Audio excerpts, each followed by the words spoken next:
Yeah, I'm June On. I've been in San Diego for 20 years now. Have multiple businesses. My primary focus right now is the group. It's a community group of close to 1,000 members. The men's group is kind of an offshoot of the group, which is it's been pretty amazing. Man, like we're at what, week 13 of this? You've been in the Yeah, group for a year. I know it's crazy to Yeah. think. Do you remember like a year ago, like when I had just joined the group? It Yeah, was probably, I don't know, like September, October, market space. market space. I was actually working at my computer, and like a bunch of people started filing in behind me, and like I didn't even realize it until Yeah, there were 50 people in the room. right, And then Taylor Garrison and Nick McCoy told me I got to meet you. They were like, "Oh, like right. he's the leader. You got to go meet him." And I think I just walked up to you and was like, Yeah, "Hey, like I was just in here. This thing's yeah. really cool. I'm an entrepreneur. Like let's chat." And yeah. And then like a few weeks later, you were talking about like the need for a men's group. Tell me about that. Right. Like, It was I mean it's kind of like everything I do, but it was something I needed. yeah, So when I heard about it, I mean I always say the right people show up at the right time, and I've been thinking about a men's group. There's a lot of facilitators out there, but nothing really kind of resonated with me. So then when I had that discussion with you, I was like, yeah, I need a men's group. So, interesting. Yeah. What do you mean like it didn't resonate with you? Like well, I mean, certain times. I think you know each person. I mean, everyone's so unique.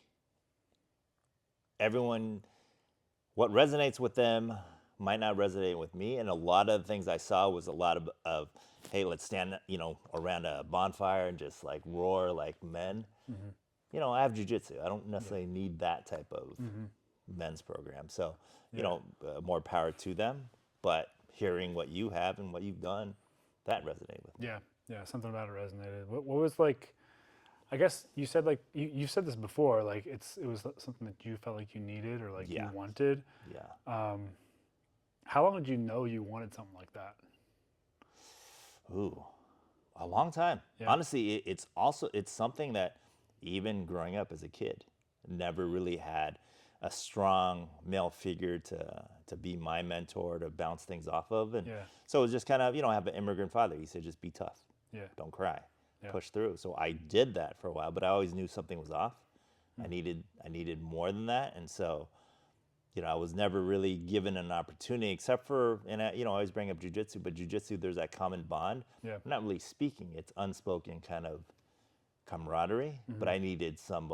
I needed people there, other men that are kind of honestly like-minded that I can sit there with and Yeah. bounce ideas off of. Yeah. It's interesting because like you get some of that camaraderie and the competitiveness from jujitsu, and it sounds like you've been kind of looking for like that father or like male role model figure for a Right, long time, and here you are now. You are that guy to so many people. right, But I guess jujitsu and sports are kind of similar, where like we have there are other male role models in the room. You know what right. I mean? But like Yeah. I don't know. Walk me through like what were you looking for besides what you could find in the jujitsu room? The To be able to kind of be vulnerable. Because the thing about being in jujitsu, yeah, you do have to be vulnerable because you're going to get tapped. There's going to be opponents bigger than you that you have to kind of work through. But it still is kind of that, a lot of testosterone. Yeah. Like push through. You can do it. Beat them Yeah. up. So it's like a physical It's a vulnerable. physical vulnerable. Yeah. I needed to be able to kind of talk about it because honestly, I've always bottled everything up. Don't Yeah. talk about your feelings. Don't talk about what bothers you. Just kind of push through. But like that's always worked for you too. Like It has. maybe Yeah. like I'd love just could you tell me or like whoever's listening like a little bit about you and your story? Sure. I mean, there's a lot of different layers, but again, kind of going back to the immigrant father. Yeah, he fought in Vietnam. He was part of the South Korean army. He got his visa to come here, and you know, the way he grew up, he didn't even graduate. I think he dropped out in middle school. So his whole life has been just push, push, push, push. Like, don't feel. He doesn't have a relationship with his father. His father doesn't have a relationship with his grandfather. It was just kind of a repeated thing, and so the only way he knew, the way he raised me was just be tough. If you're bleeding, whatever, you're still alive. Don't cry. Just push through. So Yeah.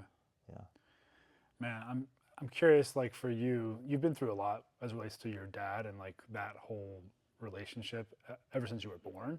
There's been like a very odd dynamic, right? But Yeah, like, I mean, to say the least. right.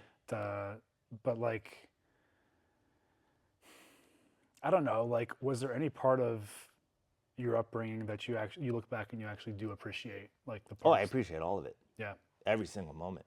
I Hmm. mean, even, I've told the story before. My father almost, he almost shot me in the park. Yeah. I appreciate that moment because it was my smile that stopped him from Hmm. shooting me. It's like every event that I had, every heartache I had, every struggle I had, I would never change it. It's made me who I am. It's honestly, it's made me more empathetic because instead of me kind of going in line, following that pattern, I realized, okay, you know, it made me feel more. And Yeah. so I had to bottle it up. But I also know I don't want anyone to feel the way I did. So that's why I try to do the things I do today Yeah. to make them feel like they're not alone, feel Yeah. like they're supported. Because you don't want people to feel like you felt. Right. Yeah. Yeah. Yeah. So sounds like you've, in a very unique turn, like you have shaped all these like terrible times and just focused on the positives that have come out of them. Yeah. I mean, that's like Yeah. really impressive. So like it's clear you've always had like a really good mindset, like has that always been the case or like Yeah. I kind of had no choice. My brother yeah. and I speak about it all the time is if I didn't have that, I'd probably be dead by now. Hmm. So, whether it be by my father's hands or by, self-inflicted, Yeah. I don't think I'd be here if I weren't able to turn that around. Yeah. It's by necessity, Yeah. Yeah. man. Yeah, like find the good Right. is kind of what I'm hearing. That's incredible. So you've had this like mental resilience, this ability to just like focus on the good, like turn a bad situation into something positive, and you've done that in a lot of ways. I mean, I look up to you in a lot of ways as it relates to business. I mean, taking responsibility as a man, as a dad, as a husband and ex-husband, like everything you've navigated, um, to me has been very masculine, and I guess like I don't know, like where were you a year ago? Walk me into like where you were a year ago, and how that's different than today. That's a good question. It's I mean, my mission's more clear, but people always ask me because I don't sleep a lot. I do have a lot of different projects. I have a lot of work to do, and I do these 4 coffees a day. I don't think I'd be able to do that now with such joy if it wasn't for the group. Mm. The group the men's group has given me the ability to kind of just realize that kind of the same thing. I've always thought that as well because someone always has it worse. Someone always has it worse than Hmm. you. And seeing such high quality men open up and tell some, I mean, pretty crazy stories about their past, Hmm. I don't have anything to complain about. So it's really to be able to have a conversation. And a lot of times I never brought up my past is because I'm thinking to myself, they'll never understand. Like, why would I mention it? But in this group, to be able to sit with, just men that have gone through, war, they've gone through everything, and to feel like I can actually say what happened to me, what I'm feeling. Yeah, I mean, that's been empowering. it's cool. You're mentioning how the kind of guys that are in this group are a little bit unique. I think you're Right. kind of highlighting that. Like, there's a lot of war veterans. Right. There's a lot of former high-level athletes, college and pros. We have a World Series Yeah. champion in our Right. room. Um, do you think like there's a certain maybe kind of style of what we're doing that like I don't know, or like Mike just walked in, like he's a veteran. He has Right. 2, 3, now 4 companies that he's starting. Like Right. I don't know, like is there something around entrepreneurship or high performance that resonates? Yeah, I think that for sure. I think everyone here is a high performer, but a lot of high performers, they hit burnout. They hit different parts of their life where they have a hard time, kind of recognizing that they need help. If you're going to sign up for the men's group, that means you've taken the first step. Like, hey, I need help. I need Hmm. support. And being that vulnerable is tough for a high achieving entrepreneur because Yeah, you kind of want to do it all yourself. A high performing athlete, hey, you got to push through. You got to figure it out. It's like having that immigrant father, just push yeah, through. But the fact that everyone made the choice to join the group, I mean, everyone's open to it. So that I think is that vulnerability is what the differentiator. Yeah, it's like it's a very strong version of a man. Like most of the guys show up and they're very strong versions of masculinity Right. from that high performance background. Yeah. And then I do feel like everyone being in the same room with the same commitment Right. allows it to be more than that. Yeah. You know, because Yeah. we could easily treat this like a locker room or like Right. a boardroom, and we Sure. could just kind of have it be like a measuring dicks contest, Right, you know, which I exactly. think a lot of guys were afraid when they walked in, like it would just be a bunch of like, you know, putting on the mask. Right. But because all these guys could, you know, they Right. could hide behind that mask. Exactly. But the fact that guys aren't Right. is really special. Oh yeah. Yeah, and like you said it perfectly. I mean, we do put on a mask. We put on a mask even if we're hurt, we're sad, we're whatever mood we're in, we push through. We make it. You're a high level athlete. Same thing. You might not have been feeling it that day, but you push through. We put on that mask. Here, you can take it off Yeah. and what this is our 5th group that we've had, and it's amazing because the way you facilitate it within the first minute. At first, everyone comes in a little hesitant. You can tell people don't know what to talk about, but within the first few minutes, everyone you get the sense of like, okay, I can open up, and Yeah. so that's testament to how you've programmed everything and put everything together. Yeah. What do you feel like has been maybe something that surprised you about being in this group? I think what surprised me is honestly the quality of people, but what surprised me is how common certain things that I'm thinking, other men are thinking as well. You kind of get put on your own island and you think, well, nobody else thinks like this. But then sitting here and other people open up, I'm like, oh, that's exactly how I feel. Oh, that's exactly how I feel. So I think that's the biggest thing because, again, locker room talk, jiu-jitsu, locker room, it's locker room talk. Yeah. We have fun. We make fun of each other. We're bonded. We're brothers. We don't really open up. Yeah. Here we open up and it's kind of like, oh, okay, we're the same. Yeah. Yeah, totally.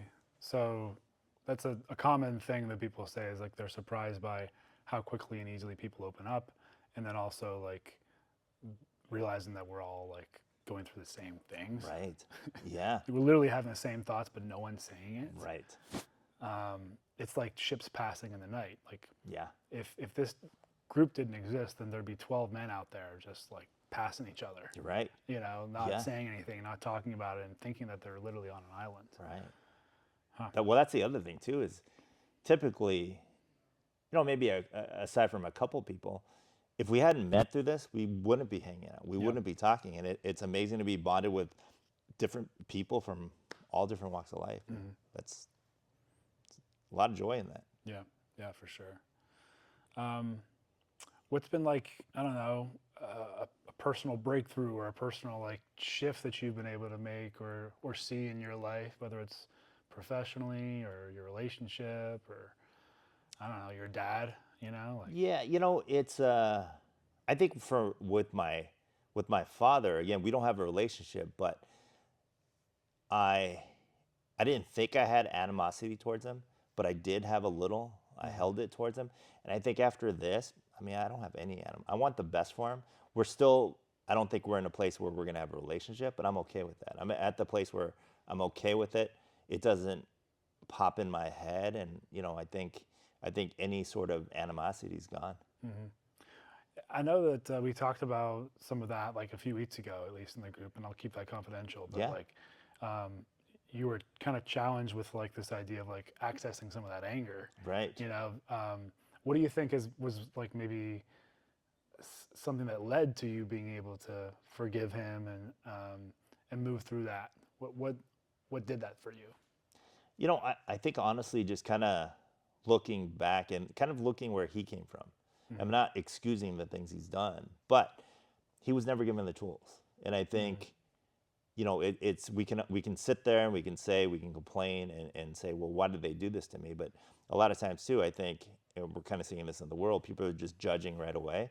But if you kind of sit there, he was South Korea was a third world country. He was poor. He was homeless in middle school because he got kicked out of the house. So Yeah. he developed his personality and the way he does things to survive. So it's not the most healthy relationship for my family and, my son. So, I choose not to have a relationship with them. But before, where I kind of blamed him and said, well, why is he such an asshole? Well, I mean, look how he grew up. Look what he went through. Yeah. So again, he's got to make peace with his maker when it comes down to it. But that's not for me to judge. For me, it's, I've got a great life. Got a great son, got a great wife, got great friends. So, I think that's been a pretty big thing to just Yeah. not hold any animosity. Yeah, totally. To kind of see him through a lens of like compassion and like understand that he came from something too. Right. Like he could have used the men's group. Yeah, I totally. mean, yeah. Yeah, we'd love to help him out. I mean, Yeah. if we have one in Arizona, maybe that'll be Right. the reality. All right. I guess if you were to talk to someone who's interested, you talk to guys all the time that are like kind of navigating different transitions, or you have coffees with people. Like when they bring up when they bring something up, you often bring up the men's group. Like, Right. why is that? Why do you say like, oh, like this men's group could help here?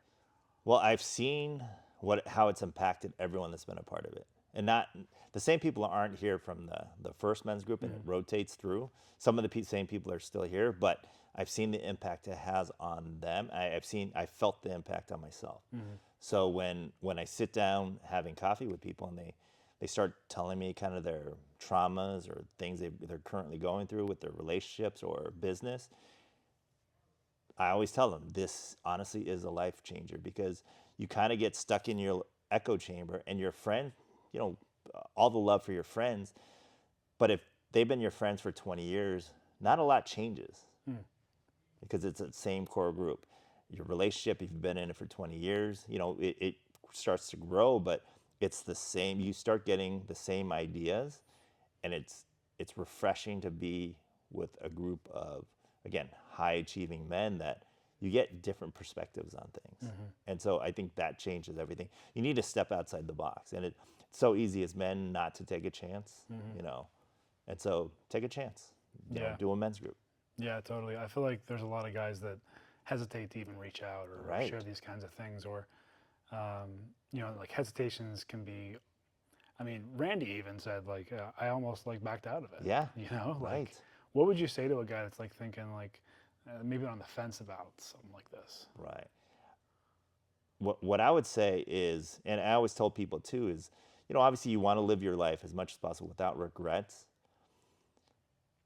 You can keep pushing it off, but it's not necessarily going to solve the problem. It might get more ingrained in you. So, I mean, the sooner the better. If you can sign up and really, again, be around high achieving men with a program like your men's group, nothing bad can happen from it. Honestly, only good can happen from it. And so you're going to be a better just human being by doing it. Yeah, love it. Is there anything else you feel like, I don't know, you want to share about the group or anything it's done for you, or I don't know, any final thoughts? No, I mean, again, I appreciate what you're doing. I think, like I said, I see it every day. I get messages from members of the group, past and present, that how it's impacted their life. I think it does. It really has changed a lot of lives. It's changed my life for the better. And, again, Yvonne, which is amazing. It's great to have a supportive spouse, but she's always like, she's excited for me to go on a Tuesday. So, I mean, I think the fact that she doesn't want me to stay home, we can watch Netflix or do whatever. She's like, go. She's seeing the effects of it. Yeah, I love that. Well, I'm happy to hear that. Yeah. I'm stoked on that. I mean, for such an upstanding, like solid man, I think it would be easy for people to say like, oh, like June doesn't need this. Right. You know what I mean? Just to assume, or Right. just like be like, oh, like that's not for June. That's for someone who's struggling. You know what I mean? But we all struggle. We all do. And if we're not struggling, we're going to be struggling pretty soon. Right. We're all either just left adversity, in adversity, or headed towards it. Right. So, yeah, we all have something. I mean, Yeah. we all have something, and nobody has it figured out. Until you die, you're always going to evolve. Some people don't evolve as much. I think this helps you evolve. Yeah. Quite a bit. Yeah, I love it. Well, thanks so much for doing this. Really fun chat, obviously. we're going to post this on YouTube All right. and cut it up. And Love it. yeah, if you guys haven't checked out the men's group yet, we have some in-person groups. In the future, we'll have some online groups as well. But thank you so much, June, for giving us a little bit of time and chatting about your experience and who you are as a man. Absolutely. Thanks so much.